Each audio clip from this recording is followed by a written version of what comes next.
Hey everyone, this is Sasha bringing you a video tutorial today from BP4U. And today I'm going to be talking to you about blending modes.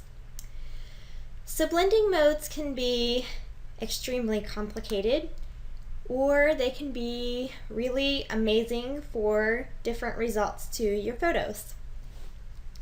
And so when you're playing with layers on top of your background layer, the opacity will allow you to make your selected layer translucent. Well, blend modes can do the same thing, but they use mathematical calculations to bear very different results. So in Photoshop CS5, which is what I'm using, I have 27 blend modes. There's 2 that are new to Photoshop CS5 from previous versions, and that is the subtract and divide blend mode. Blend modes are changes that are parametric, and they are non-destructive. They won't damage any of the pixels if you change your mind. So there are some blend mode groups. So let's go over here to our layers window. So let's look at these blend mode groups. So we have the normal here. We have the darken group here, and you can see that they are all separated by these just lines. So we have, this is our normal group, this is our darken group, this is our lighten group, this is our contrast group, and then group 5 is split up between 2 different groups. The first 2, difference and exclusion, are part of the inversion group.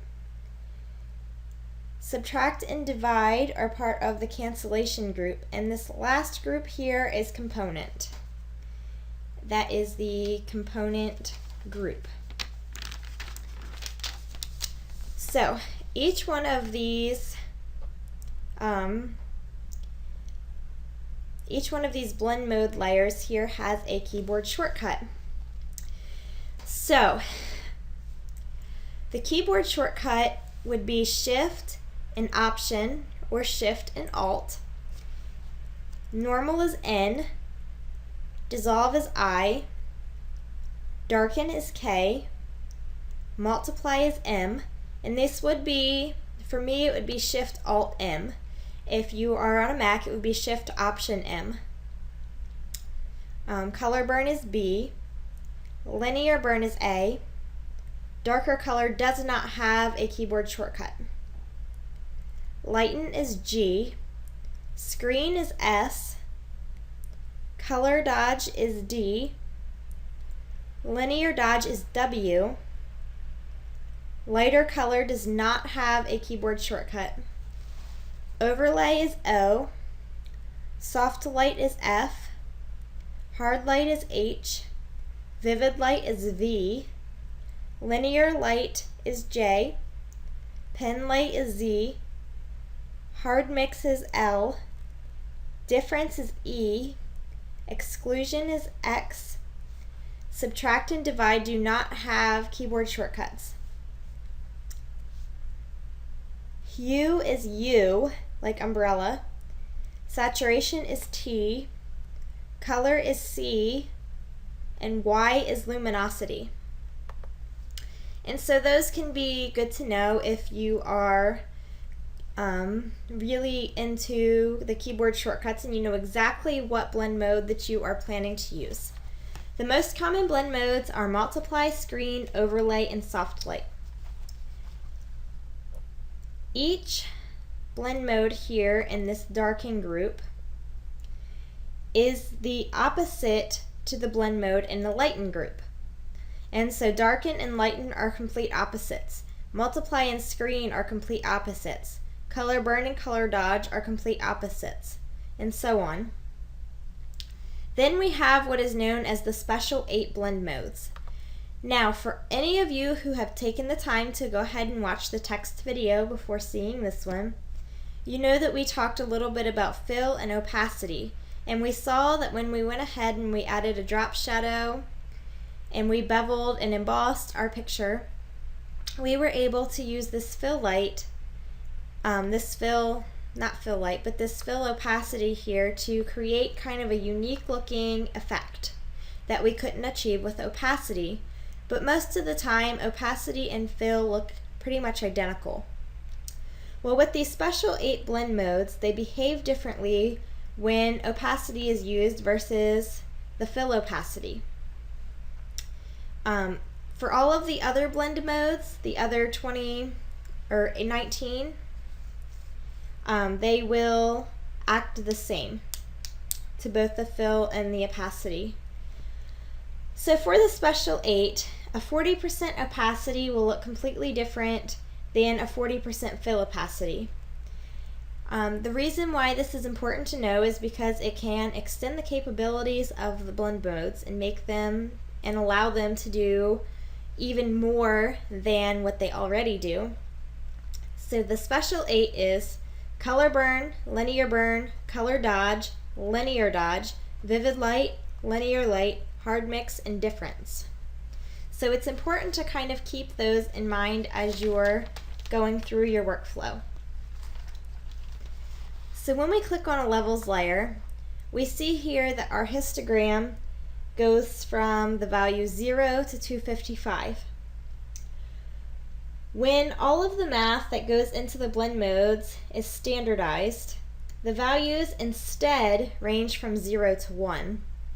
0 would be the black, 0.5 or 1/2 would be the middle gray or the midtones, and 1 would be white.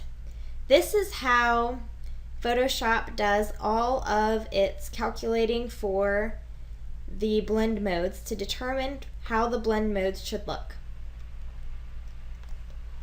So that would be known as their luminance values, the 0 to 1. So here we have our first group here. In the normal, no math is applied. When you're looking at dissolve, it works with transparent and semi-transparent pixels. It uses these pixels as if they're a pattern and applies them as a diffusion dither pattern. So what that means is if I went ahead and I brightened up this, let's give this some brightness,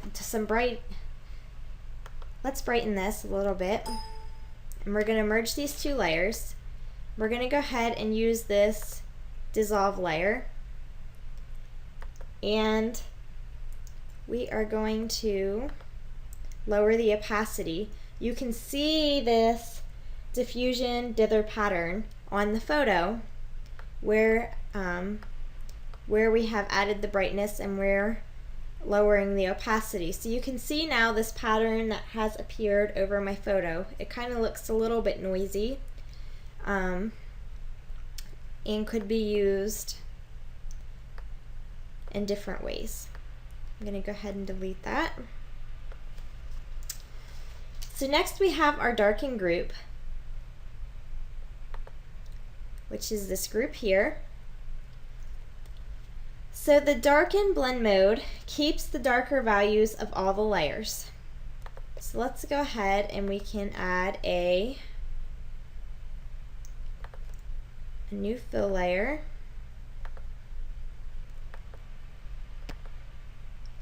And so if we change this to the darken blend mode, you can see that it has kept now all of the darker values. And if we were to change that color into something a little bit lighter, you can still see that it's trying to pull up all of the darker values. If I were to change this background layer into the darken blend mode, you would notice that nothing happens. That is because the values between this duplicated background layer and the actual background layer are exactly the same. Therefore, nothing needs replaced. So next we have the multiply layer, and this is really great for darkening. It works by multiplying the luminance levels of the current layer times the layers below it. This creates shadows and removes light. It's kind of like paper stacked over a light source. Light colored paper will allow more light to shine through than the darker paper would. So we can go ahead and we can grab another fill layer. In the first, we'll pull up something dark, and we can change it to the multiply blend mode. And you can see that our picture is really dark and there's not much light shining through it. But as we work our way up here, you can see our picture gets a little bit lighter. And if we work our way over, you can see that at all the way white, you can see the entire picture as if nothing has changed.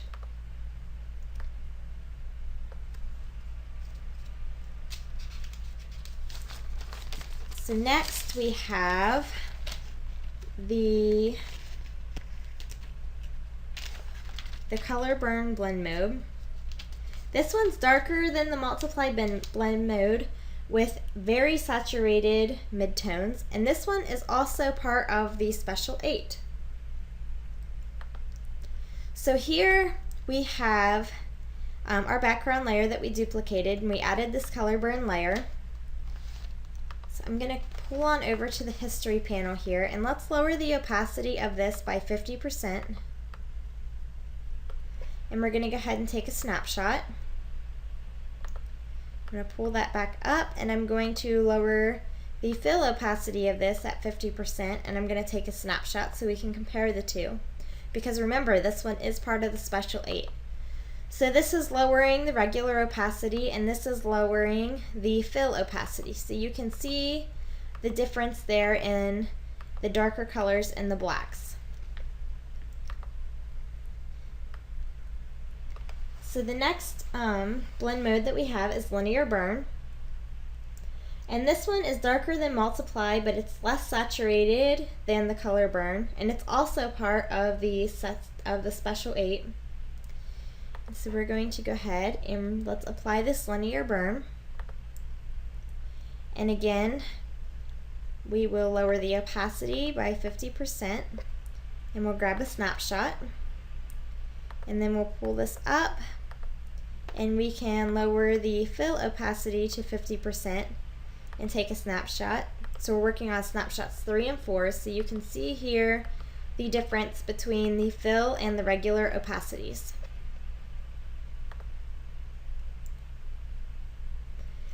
Next we have darker color. This is similar to the darken blend mode, but it darkens a composite channel instead of the separate RGB color channels. Like the darken group, the duplicated background layer will not change the layer because the values are the same. So let's go ahead and grab ourselves a fill layer.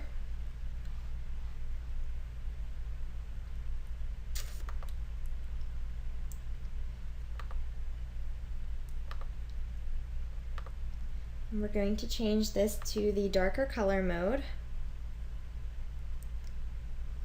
Right here. And so all we can see here is her hair. And as we keep working our way up, you can see more and more of the photo until we put that all the way on white and the photo would appear to have not been changed. So next we have the lighten group, and it's the complete and total opposite of the darken group. So the first blend mode that we have in the lighten group is lighten. And the lighten group does the opposite of what the darken group does. So the darker one kept the darker values. So the lighter blending mode keeps all of the lighter values. If the value of the top layer is darker than the layer below, the value is replaced by the lighter layer. And if you duplicate the background layer and change the blend mode to the lighten layer, nothing happens because the values are the same. So we can go ahead and we can grab a new fill layer. We'll grab something pretty neutral here. And we can change that to lighten. And you can see now that how that has affected our photo. If I pull this down to black, you can see less has changed, but the closer to the white that I pull it, the less of the darker colors that you see. Next we have screen. It's similar to the lighten blend mode, but it's a lot brighter. It multiplies the light pixels. So let's go ahead and we can change this to screen. so you can see how intense that is. One thing that I like to do with the screen is let me grab a fill layer.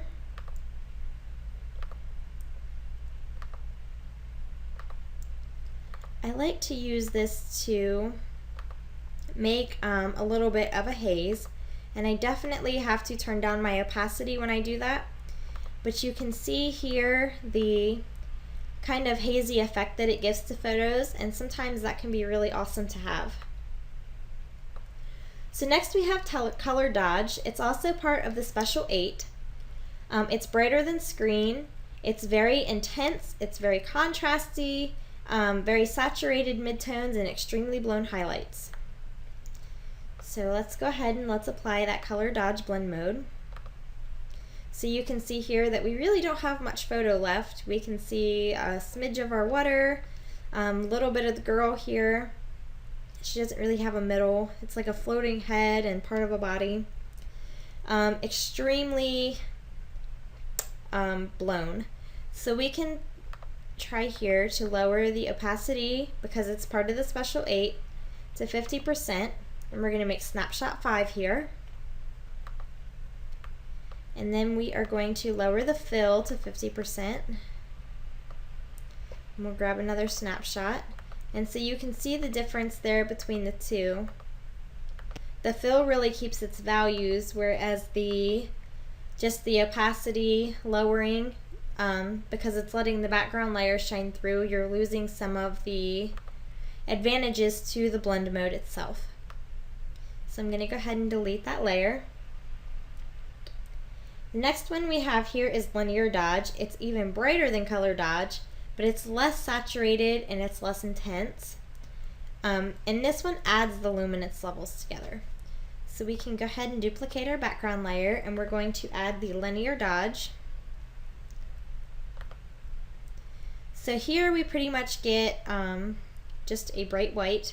Because it's part of the Special 8, let's go ahead and lower this to 50%.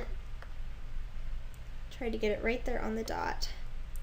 We're going to create snapshot 7. And then we're going to pull this back up to 100 and compare it to the fill by lowering it to 50%. And we're going to grab another snapshot. That's snapshot 8. So we're looking at 7 and 8 here.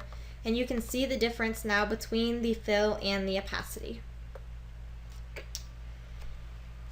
So the next blend mode that we have to work with is lighten color. It's similar to lighten blend mode, but it lightens on the composite channel, not the individual RGB channels. It compares each pixel and gives you the lighter of the two values. So let's go ahead and add a fill layer.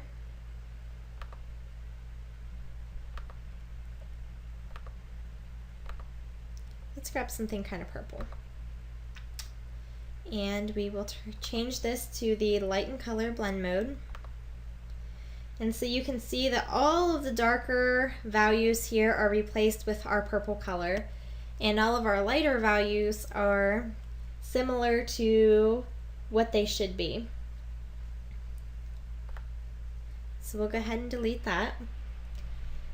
So the next group that we have is our contrast group. The contrast modes lighten the lightest pixel, and they darken the darkest pixel, and they drop the midtones. It uses a combination of blend modes from the lighten and darken groups to form a new blend mode. They create these blend modes using math applied against the complementary blend modes. For example, we have overlay here. An overlay is a composite of the blend modes multiply and screen, and it uses those blend modes at half strength.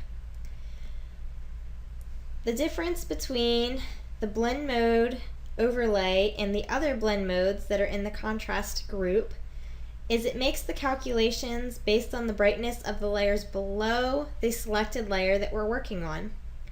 All of the other contrast modes base their brightness calculations on the selected layer that we're working on as opposed to the layers below it. So here, let's go ahead and change this to overlay. And you can see now that we're getting some nice contrast. So we have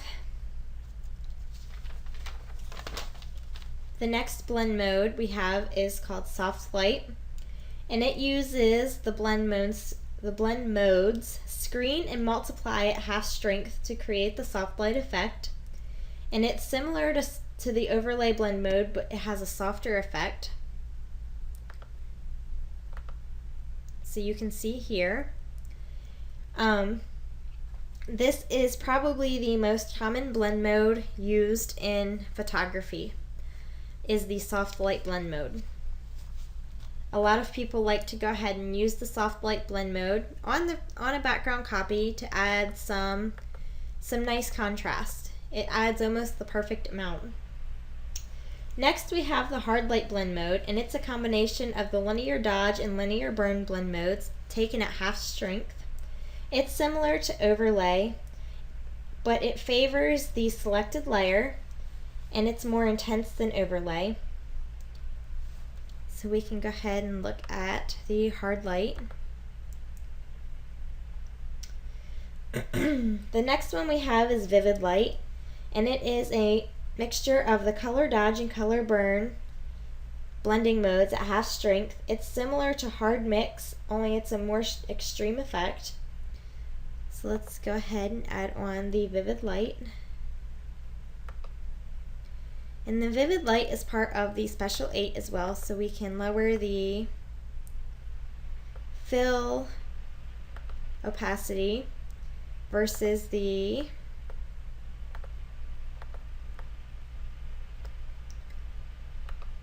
regular opacity here. So this is the fill and this is the regular, and you can see the difference there between those two. Let's go ahead and duplicate the background layer again. The next one we have is linear light, and it's a mixture of linear dodge and linear burn at half strength. It's similar to the vivid light, but it's a little bit more of an extreme effect, as you can see here. Next we have pen light. It's a mixture of the lighten blending mode and the darken blending mode at half strength. If the dark pixels on the active layer are darker than the underlying layers, then they will be visible. If not, then they're going to fall away. The same with the light pixels. The results can be blotchy with very few midtones. So let's go ahead and take a look at that. So as you can see here, this didn't do anything so much on my background layer. So let's go ahead and add a fill layer. Let's grab kind of a dark color here, and we're going to change this to pen light, which is right here. So you can see there that that is sort of pulling up here. And as we change around our colors, it doesn't matter if we go all the way white here or all the way black. We're not going to get a nice normal to our photos as we were able to do with some of these fill layers in the past.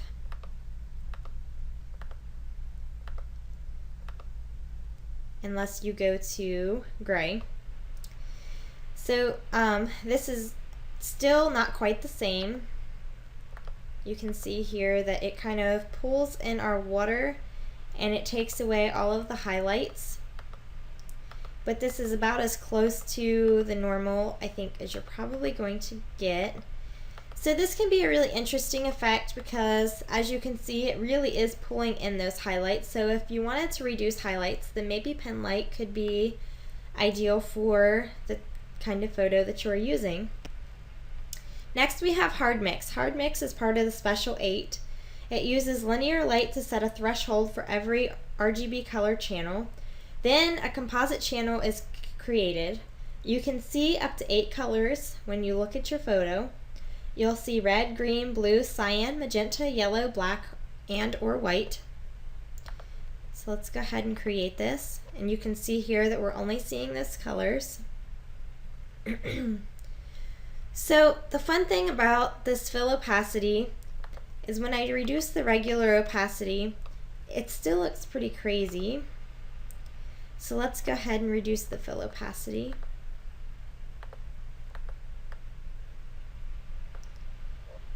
As you can get a very much different look from this than you can with lowering the regular opacity. And if we were to keep going with this, we could actually get an effect that could be quite desirable.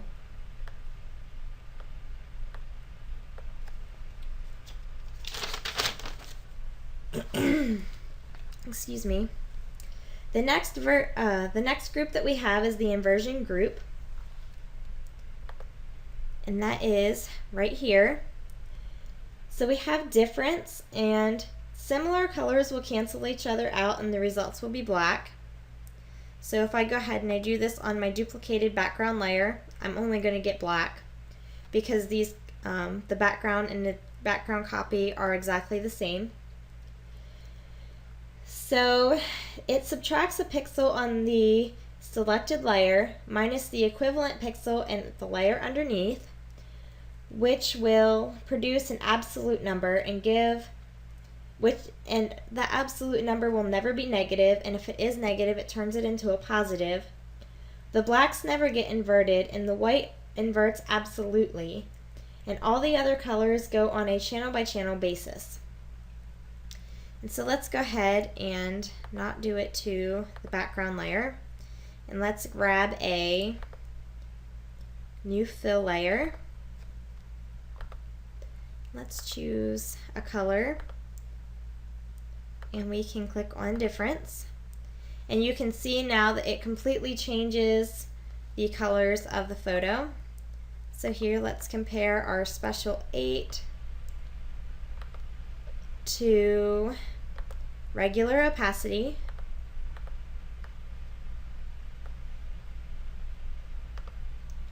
So you can see here the difference between snapshot 13 and snapshot 14.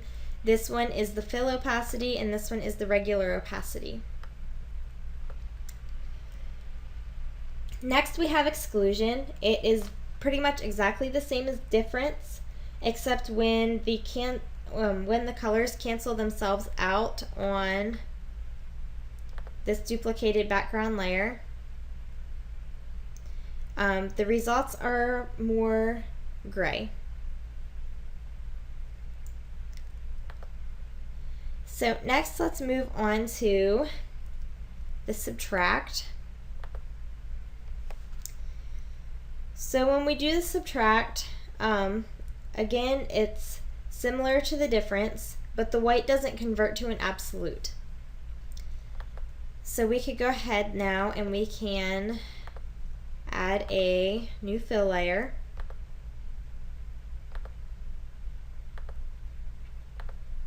And we can change this to subtract. And so you can see here how that has affected our photo. And if we click around here, the lighter that the color gets, the darker that our color is. And if we would pull our color all the way to black, then you wouldn't even see the effect anymore. And so you can see how that kind of changes our photo. Let's go ahead and delete that. Next we have divide, which divides the pixel on the selected layer from the equivalent layer, or the equivalent pixels on all of the below layers. Usually you get major highlights because the dividing is standardized luminance numbers, results in a larger number, and whites or blacks, neither one will change colors. So we can click on the divide layer, and that's going to give us just white. So let's go ahead here and go up to a new fill layer. Let's just pick a color here and divide it. And so you can see here as we get closer to white, the results look normal. And if we start clicking around here and choosing our color, the closer towards the black that we get, the more blown out everything is. And lastly, we have the component group. So the hue, you get the image of the lower layer with the color on the top layer. So that's not going to make a difference here because they're the same layer. So let's grab a new fill layer. Let's try a purple because we know that we're going to get this this nice purple color. So we have changed completely the hue of the picture. So everything now is this kind of purple, this shade of purple, because we're getting the picture from this layer, but we're keeping the color on this one. And saturation keeps the saturation on the selective color, and it blends the luminosity and the hues from the underlying layers. Where the colors from the top layer are saturated, they will appear using the luminosity and the hue from the underneath layers. So let's go ahead and grab another fill layer.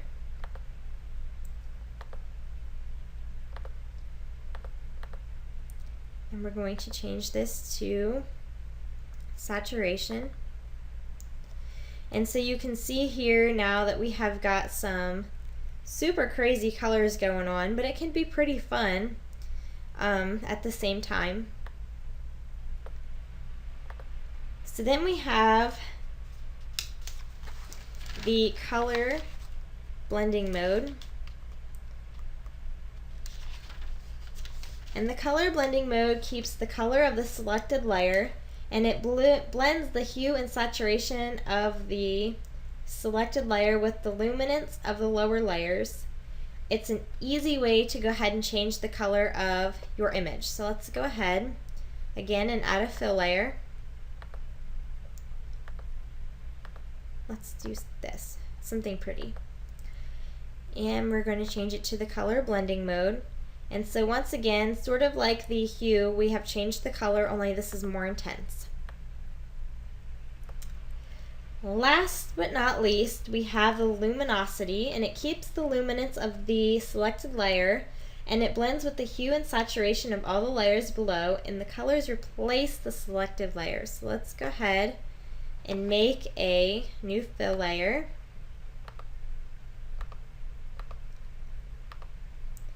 We're going to change this to luminosity, and so you can see that as you kind of click around a little bit here that you are going to get a pretty crazy unique look. So let's go ahead and delete that.